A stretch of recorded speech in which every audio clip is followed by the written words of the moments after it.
At dawn, somewhere deep within the Mekong River Delta, a South Vietnamese river assault group moves against the Viet Cong. With it goes a young American Navy lieutenant. He serves in a guerrilla war of seek and destroy. Yet here, far from destroyer and aircraft carrier, he is the American Navy in Vietnam.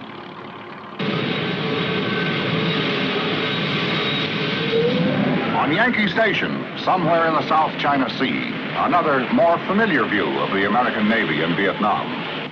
The mammoth Kitty Hawk, second largest of U.S. attack carriers, turns into the wind to launch its airborne striking force.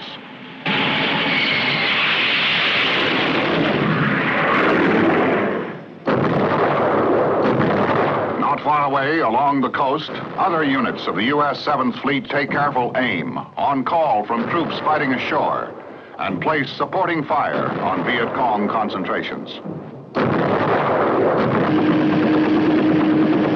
Farther south, another kind of armed strength prepares to go ashore. The most effective means known for gaining and holding a piece of ground. The individual fighting man, the United States Marine.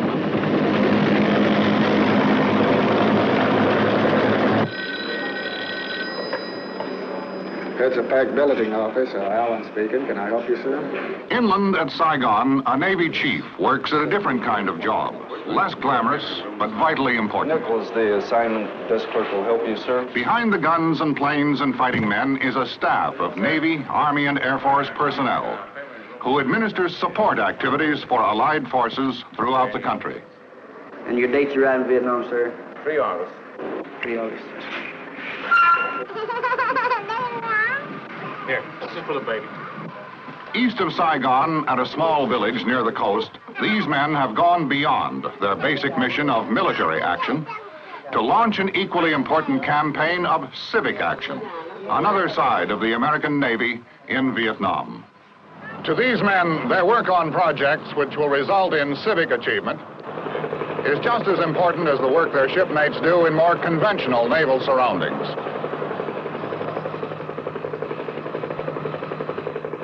I'm Chet Huntley. To most of us, this is the United States Navy, the aircraft carrier, the cruiser, and destroyer, the modern deep water Navy, extending American strength across the oceans of the world. But in Vietnam, the American Navy has done an unprecedented variety of different jobs. It has held command responsibility for all support activities. With the Army, it has been advisor to the South Vietnamese and has sent the Marines to help fight the land war. With the Air Force, it flies the planes which provide air power. And with civilian agencies, it pursues a vigorous program of civic action. These are the all-around capabilities demonstrated by a modern, versatile naval force in action. The American Navy in Vietnam.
July 1964. Off the coast of Vietnam, units of the United States 7th Fleet patrol the waters of the South China Sea. To help the people of South Vietnam defend themselves against the threat of an armed communist takeover, the United States and other countries have begun a flow of economic, technical, and financial aid, a joint civilian-military effort to build a stronger nation. A small but dedicated South Vietnamese Navy is hard at work in an effort to deny the use of the rivers and coastal waters as supply routes for the Viet Cong. To bring knowledge of new techniques which can increase efficiency, a United States Military Assistance Command has been established. American Navy advisors work with the Vietnamese and help in many phases of training. HEDSUPACT, the United States Navy Headquarters Support Activity, has been established in Saigon. Already in mid-1964, the American Navy is in Vietnam.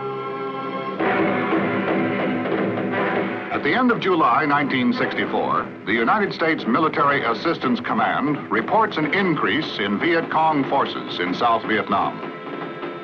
Then the Navy's role in Vietnam suddenly expands. On August 2nd, the United States Navy destroyer Maddox, on patrol in international waters of the Gulf of Tonkin, begins to track 3 unknown craft approaching from the northwest. They are identified as North Vietnamese PT boats, armed with torpedoes and 37mm guns. When warnings from the Maddox fail to stop the oncoming PT boats, she opens fire.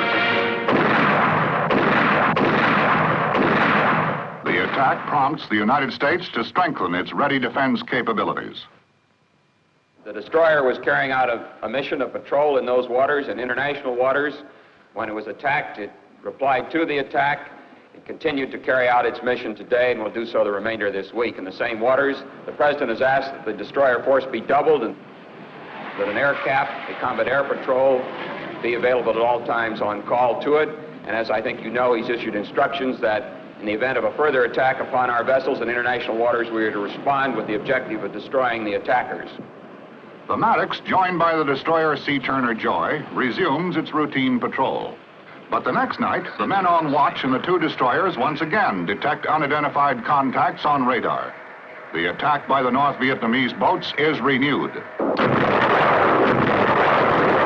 After a 3-hour running battle, in which 2 of the PT boats are sunk, the attackers break contact. My fellow Americans, as President and Commander-in-Chief, it is my duty to the American people to report that renewed hostile actions against United States ships on the high seas in the Gulf of Tonkin have today required me to order the military forces of the United States to take action in reply. The performance of commanders and crews in this engagement is in the highest tradition of the United States Navy. But repeated acts of violence against the armed forces of the United States must be met not only with alert defense, but with positive reply. By the end of March 1965, air operations from Navy carriers in the South China Sea are underway on a daily basis. Also in March, in Operation Dagger Thrust, an integrated Navy-Marine Corps effort, 7th Fleet Marines land at Da Nang, then at Chu Lai, and later on the Vung Mu Peninsula. On land, the Allied forces fight to turn the tide of conflict from a retreating defense against guerrilla attacks to an offensive strategy designed to defeat the Viet Cong. During 1965, the United States Navy, with its ability to move quickly on short notice, is called upon to reinforce the United States position. In the short time since the Tonkin Gulf incident, American naval power rapidly expands from a supporting role to a full-fledged naval task force. Embodied in the forces of the United States 7th Fleet is almost every facet of modern naval power. Cruisers like the USS Canberra are built for fast speeds and long endurance. The destroyer, indispensable to any naval action, is the workhorse of the fleet. The USS Bainbridge, a destroyer leader, is largest of the destroyer class, the world's first nuclear-powered guided missile frigate. Both cruisers and destroyers, in addition to their traditional deep water roles, have been called upon to play a special role in Vietnam. Delta, this is Gamma 26 Charlie. target number 201, bearing 13. Whenever the need arises, ships of the 7th Fleet move quickly into position along the coast of Vietnam. Take their directions from a forward air controller or spotter who is in visual contact with the enemy. Fire for effect, over.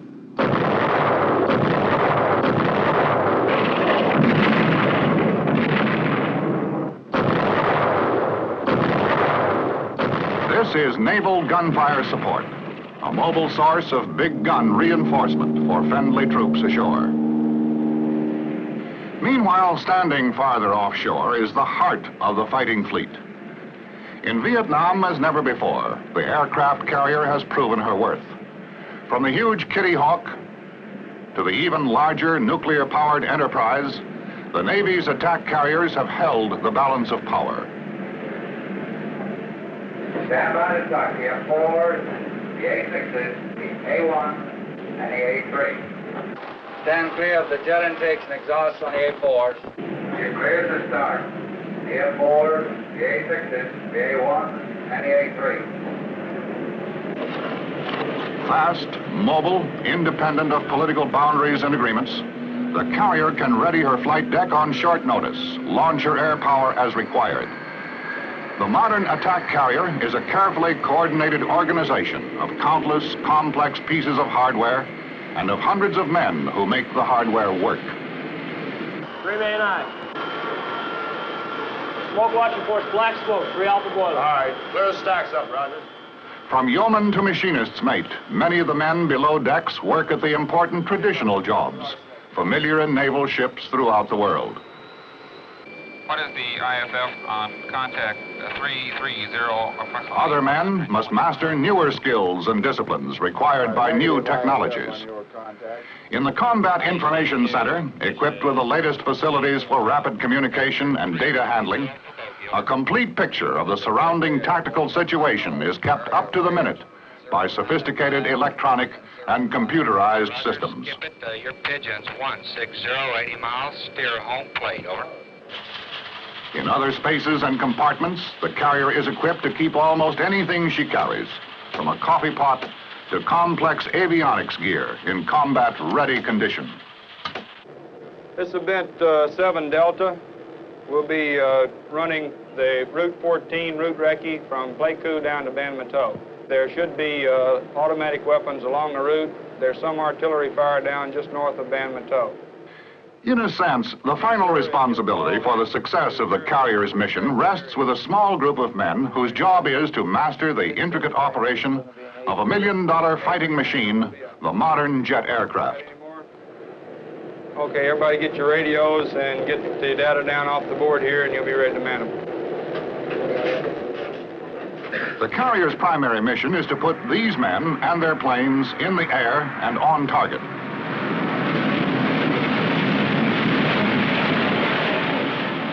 Her mix of fighters, attack aircraft, and reconnaissance planes extends the carrier's strength for hundreds of miles.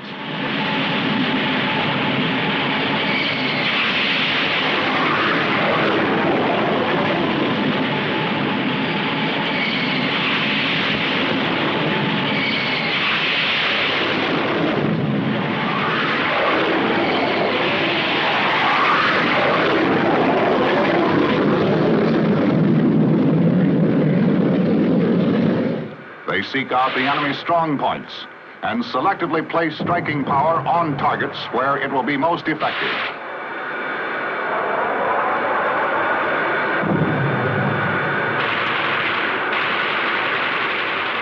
Enemy supply routes and storage depots, dams and airfields, barracks and troop concentrations. One of the best examples of the range and flexibility of naval power is the modern amphibious operation, a coordinated Navy-Marine Corps action designed to bring force in readiness wherever it's needed, put it ashore, and hold a piece of ground. In the years since World War II, amphibious landing techniques have been refined, modernized, and speeded up. In Vietnam, amphibious assaults by forces of the United States 7th Fleet have driven the Viet Cong from many strongholds along the coast.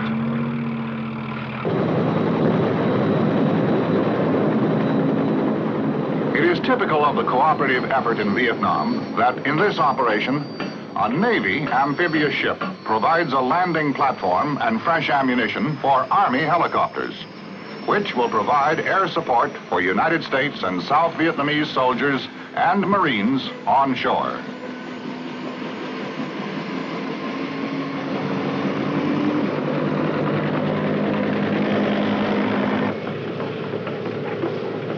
One of the newest concepts in strike warfare is built around the LPH, or Amphibious Assault Ship, a completely equipped floating helicopter base with complete facilities for the service and control of an airborne assault.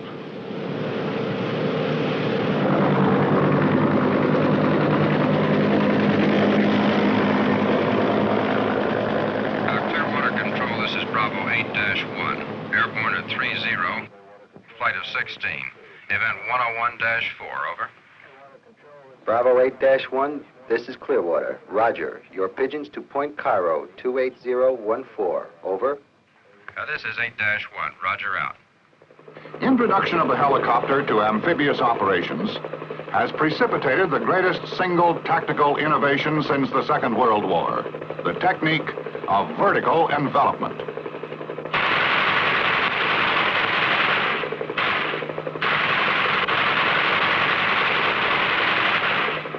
Marines are swiftly airlifted to land behind enemy positions, while the rest of the force assaults the beach.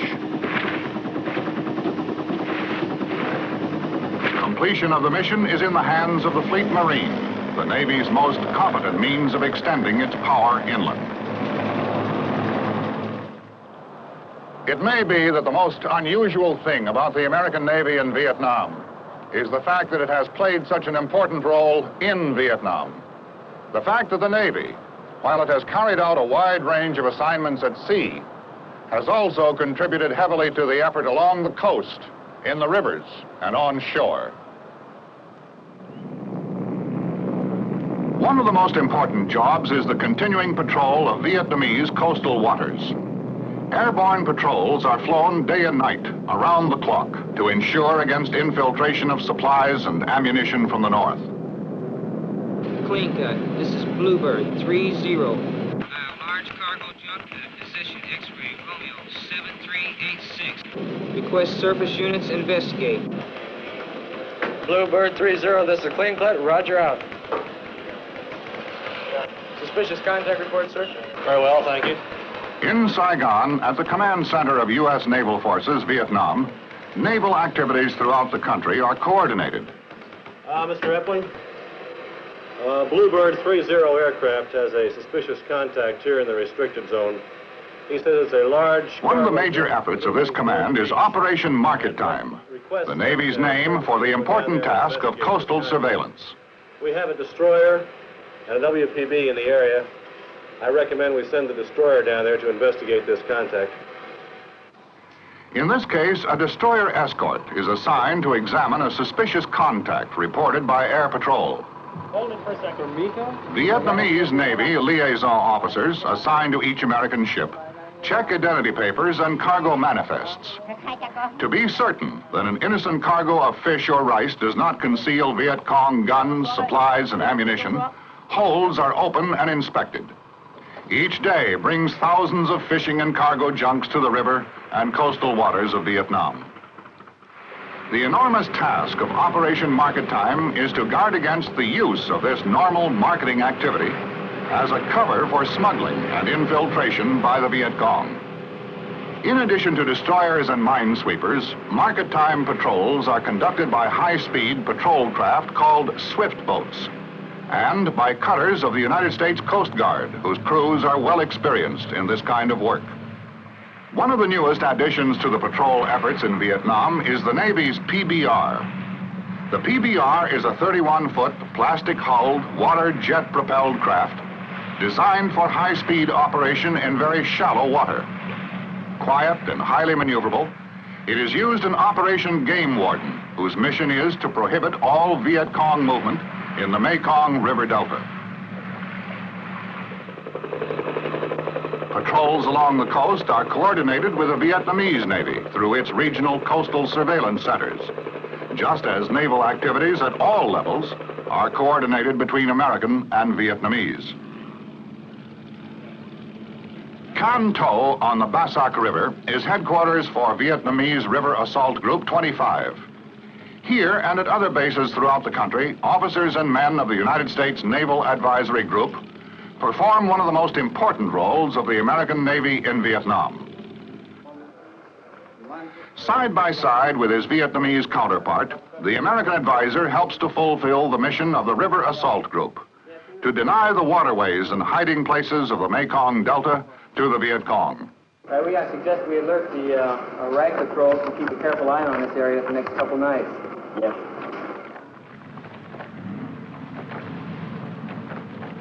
A typical operation begins shortly after midnight as troops load aboard the assault boats and start upriver.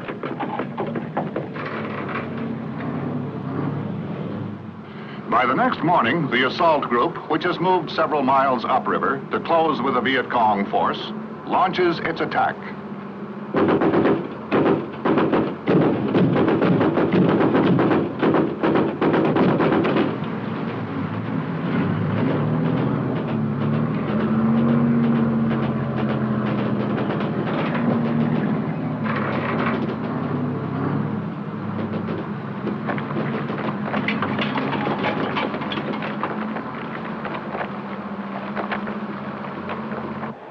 In terms of numbers, these men who ride the river assault boats are few.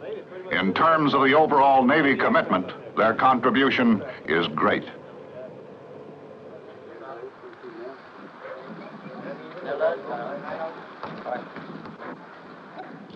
At a junk force base in the Delta near the small fishing village of Tiem Tom, another U.S. naval advisor lives and works day in, day out with the men of Vietnamese Coastal Group 37. With his counterparts, the base commander, he takes part in every phase of the daily routine.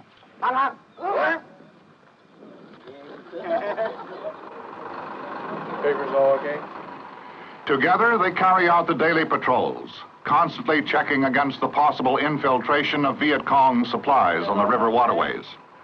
Together, they share the meals prepared by the commander's wife. What are we having for dinner tonight? Chicken. What's the Vietnamese name for this again? Chun Gate. Chung Gate? Ducks. Okay, well, Spanish omelet to me. It'll always be a Spanish omelet. Together, they relax when time permits, discuss their work, and the small matters of personal concern, which often seem insignificant, but which help to bridge the gap between their two widely separated worlds. Other advisors at the Vietnamese Naval Shipyard in Saigon put their experience and skills to work, contribute their knowledge of improved shipbuilding techniques and new construction materials, develop procedures to help increase shipyard efficiency.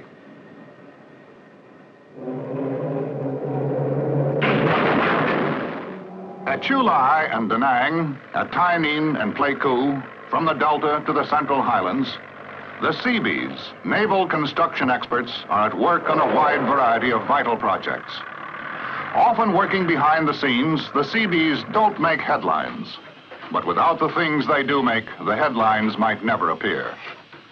From airfields and roads to hospitals and storage depots, the Navy construction battalions move from project to project, pursuing the accomplishment of their CB motto, Can Do.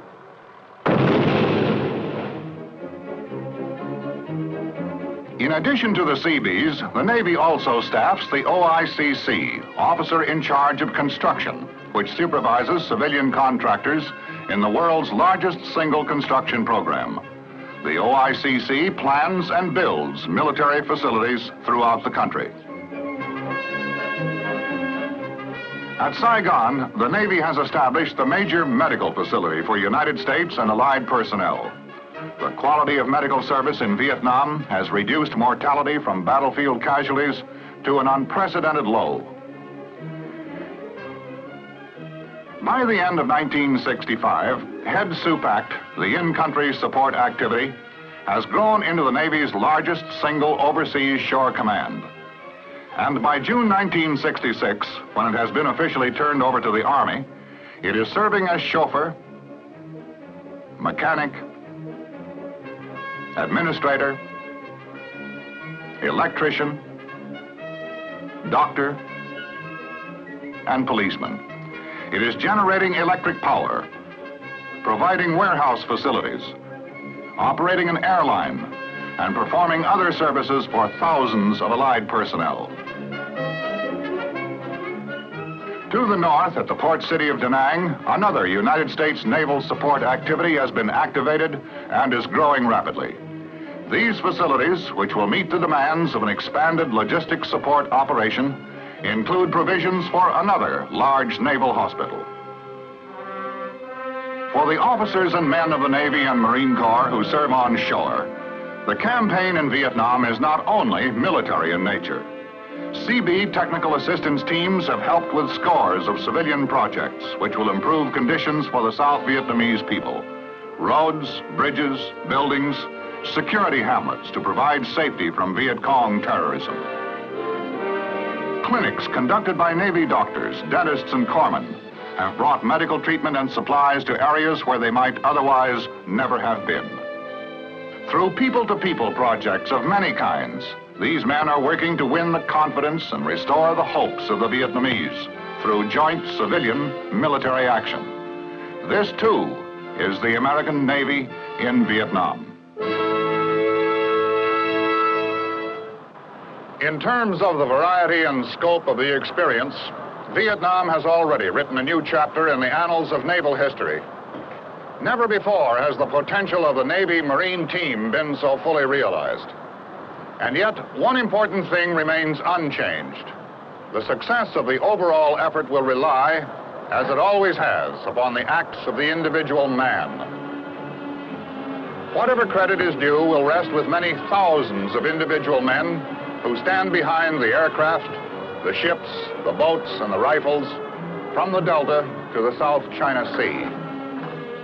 And whether he serves ashore or in the rivers and coastal waters, at sea or in the skies above, he will shoulder the responsibility for final success or failure, and he will be the one to make the needed sacrifice.